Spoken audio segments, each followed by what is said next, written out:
Métanoïa, l'ange de la transformation.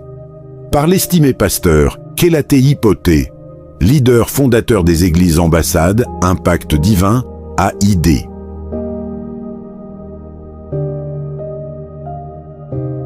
Chers amis, bienvenue dans ce nouveau temps de méditation. Aujourd'hui, la parole de Dieu va nous conduire face à une réalité que nous connaissons tous, les obstacles qui semblent parfois infranchissables. Mais devons-nous simplement les regarder et les subir? La réponse de la parole est claire. En ce vendredi 21 août 2026, découvrons ensemble cette puissante exhortation. Parlez à cette montagne.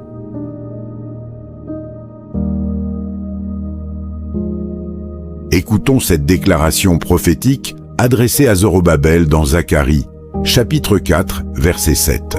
« Qui es-tu, grande montagne, devant Zorobabel? Tu seras aplani. Il posera la pierre principale au milieu des acclamations. Grâce, grâce pour elle. »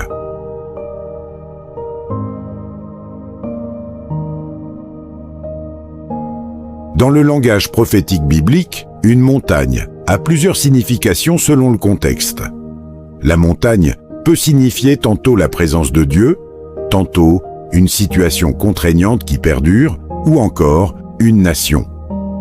Chaque fois que la montagne faisait allusion à un obstacle, une opposition ou un challenge de quelque ordre que ce soit, Dieu a parlé d'aplanir, de faire disparaître. Par exemple, lorsqu'il parle de ce qu'il va faire pour Cyrus, Dieu déclare dans Ésaïe, chapitre 45, verset 2. « Je marcherai devant toi, j'aplanirai les chemins montueux. » La volonté de Dieu n'est pas que ses enfants décrivent les obstacles ou pleurent devant les situations difficiles.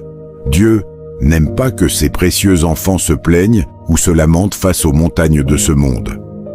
En effet, toutes les fois où vous vous plaignez d'une situation ou la décrivez, vous l'exaltez au-dessus de la puissance de Dieu et pire encore, vous la multipliez. Lorsque les enfants d'Israël se trouvèrent devant la mer Rouge et que la panique mêlée aux plaintes prit le dessus sur eux, Dieu parla à Moïse. Dans Exode, chapitre 14, verset 15, il lui dit « Pourquoi ces cris? Parle aux enfants d'Israël et qu'ils marchent. Ne laissez rien vous intimider. N'appuyez jamais sur le bouton de la panique, car vous devez continuellement être conscient de celui qui est en vous. » C'est pourquoi l'apôtre Jean nous rappelle dans 1 Jean, chapitre 4, verset 4, « Vous, petits enfants, vous êtes de Dieu, et vous les avez vaincus, parce que celui qui est en vous est plus grand que celui qui est dans le monde. » Jésus-Christ nous a également dit qu'il a vaincu le monde. Dans Jean, chapitre 16, verset 33, il déclare « Je vous ai dit ces choses, afin que vous ayez la paix en moi. Vous aurez des tribulations dans le monde, mais prenez courage, j'ai vaincu le monde. » Il est temps d'exprimer pleinement votre mandat de domination. Il est l'heure de marcher sur les serpents et les scorpions.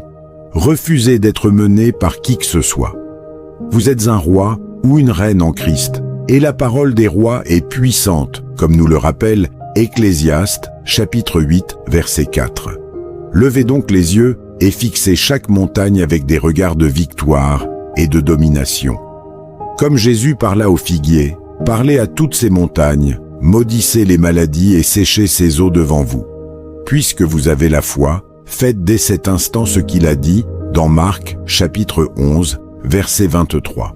Je vous le dis en vérité, si quelqu'un dit à cette montagne, « Ôte-toi de là et jette-toi dans la mer », et s'il ne doute point en son cœur, mais croit que ce qu'il dit arrive, il le verra s'accomplir. À la lumière de cette parole, faisons maintenant cette confession avec assurance. Déclarons ensemble, « L'agneau qui a été immolé a fait de moi un roi pour régner dans la vie. Je refuse donc de subir les circonstances. Le plus grand vit en moi, et je suis son représentant. Toute situation contraire à son plan pour moi se soumet à moi à partir de maintenant. Je parle aux montagnes. Alléluia. » Retenons cette sagesse pour notre marche à partir d'aujourd'hui. Parlez aux montagnes, ne parlez pas d'elles.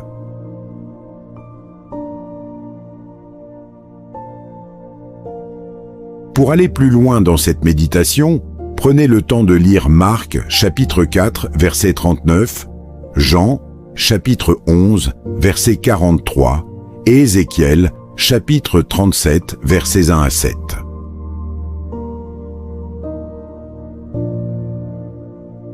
Avant de terminer, recevons cette puissante vérité et gardons-la profondément dans notre cœur. Votre bouche est l'outil que Dieu vous a donné pour aplanir les montagnes.